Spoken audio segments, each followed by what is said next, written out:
Welcome, listeners, to Solusi FM 93.8. You're tuned into a brand new voice on the airwaves, a space where ideas meet action and visionaries share their blueprint for the future. I'm Praise Mutanga, and this is Innovation Junction, the show that connects you with the doers, the dreamers, and the disruptors, Zimbabwe's very own innovators and shakers. Each week, we'll sit down with passionate individuals who are tackling challenges head on, reimagining possibilities, and crafting sustainable solutions right here in our communities. From tech pioneers to agri entrepreneurs, we're bringing you the stories behind the innovation. And for our very first journey at the junction, we're incredibly inspired by today's guest. She embodies exactly what the show is about: resilience, ingenuity, and empowering change. She transformed her passion into a climate smart business, rising from a young farmer to a champion of urban sustainability through hydroponics. And she's not just growing food, she's growing opportunities, promoting food security, and showing young people can lead the charge in agriculture.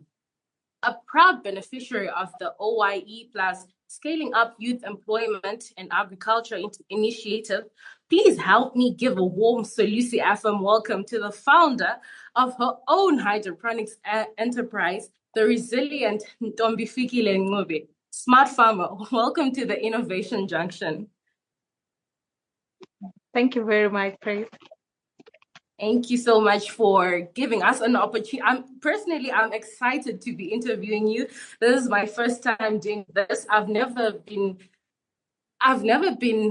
in a situation where I talk to the gurus in agriculture, and I'm so happy to have you on this show. So, first, I'd like to know more about your journey from being a young farmer to becoming a hydroponics entrepreneur. What sparked your passion for sustainable agriculture? Okay, thank you. So for me, I think most people I always see on social media, they'll be like, Ntombi, from development studies to hydroponics farming, these two is like water and oil. Seems to be two different routes.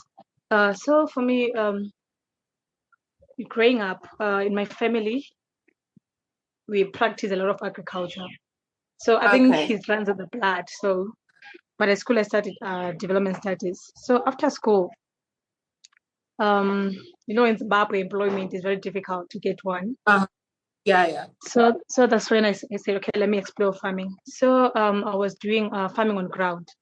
It was very laboursome, very laboursome. I usually tell people that I think one day I will post the pictures when I was still doing farming on ground. Holding a big hose pipe, trying to water the plants. It was very difficult. So did you enjoy it though? Yeah, I loved it, but it was very tiresome. It was hard. Every day you get home and you're very tired. I understand. Yeah. So then you just check random like online to say, how can I use little land? And also even work smart to still do agriculture, but in a more, nicer way and easier than what I'm doing right now. So that's when I came across hydroponics online. I started researching more about it, and I didn't even know how to start and how I was going to start, because startup costs are very expensive. It's very expensive to start hydroponics. True.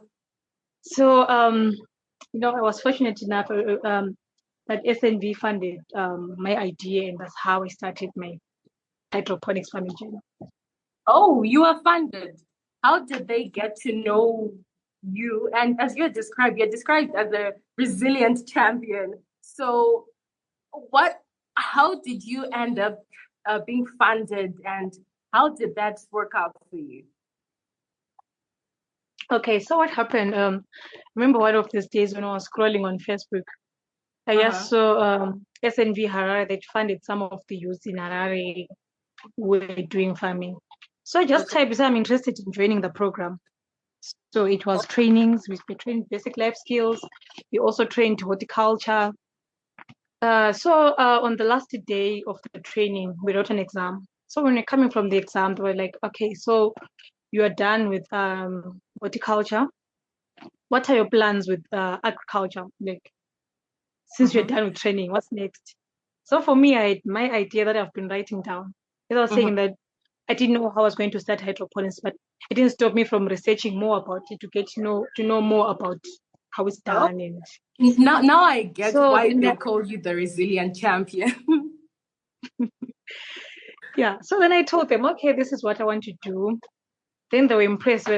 By then, I think this innovation and green business was not yet this common. Like, now Okay. everyone is talking about greening. Oh yeah. Yeah. So by then it was still not common. So they were impressed. Like, wow, we'll make sure this one gets funding. Your idea. All right. Well, I understand people are not really fond of things that are uncommon, right? So what are the challenges that you faced, and how did you overcome them? It's a fresh idea. It's not really that popular, but you managed to rise on top of it. How did you do it? I don't want to lie, it was not easy. Okay. It was not easy at all. I think that's why I'm called the resilient one, because I think if it was someone else, they were going to give up along the way. Oh yeah. I remember True. when I started, after writing your business plan, everything is in order. We're thinking like, in the near future, just in a few months of making these amounts of money. And so, when you're doing something new and we have no one or few people to learn from, and the people we call experts will be also trying to learn as well. So yeah, Okay. I remember my first 6 months, Mm-hmm. it was total failure. Our plant, either the crops would die or maybe they would die towards harvesting. A lot of problems I faced my first 6 months. Yeah.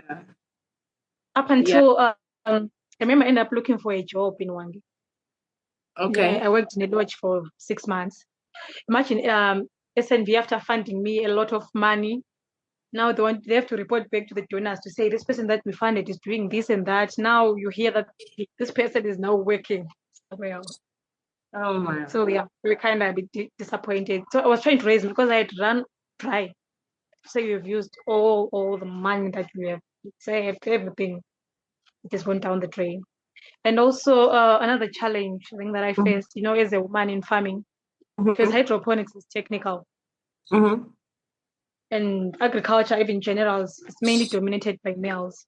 So, for people to just trust a woman, for that matter, a young woman who did development studies at school, it doesn't make sense to say, you don't even have much background of It's not agriculture. making sense. It's not making sense. Yeah. At the same time, you're failing. What are you going to teach us? Because already you are failing on your own. Oh, okay. So yeah. So how I overcame that? Because for me, I think in every business, it takes patience. You have to be patient. Because I knew I had done my business plans. I knew this was profitable, though I'm facing challenges. So I had to continuous learning for me worked a lot to say, okay, even inquiring from those who know better. I remember I committed even to people in South Africa who are doing hydroponics so that I can learn from the best how to do proper things. And also to tell myself I'm not going to teach people, though people will ask, okay, do you offer training? So that I also learn first to say, okay, how is this done? You share so that I don't share garbage to other people. So I had to let the work speak for itself. Okay. So now you're in a position to teach people because I, for one, I want to be taught how to do this, how to become a smart farmer like you. Yeah, now I've taught more than 1,500 people in hydroponics, and now I'm even getting clients all over Africa. Wow. So I'm saying I to say, okay, since people are not believing in me as a woman, I will not force people to believe in me. I'll just do the good work. And I was like, okay, because I was seeing my competitors in the hydroponics business. It's males, and two of them were more into the installation, the technical part of it. Them, they do more the construction.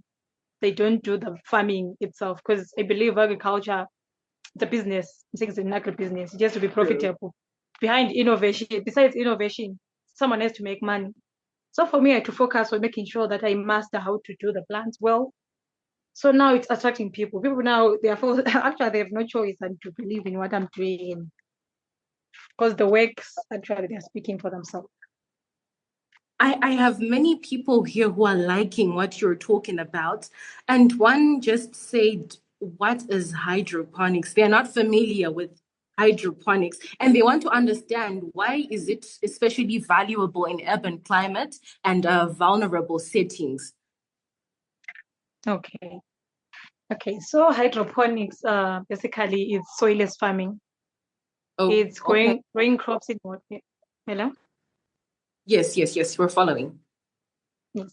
It's soilless farming. It's growing crops in water with nutrient solution without soil.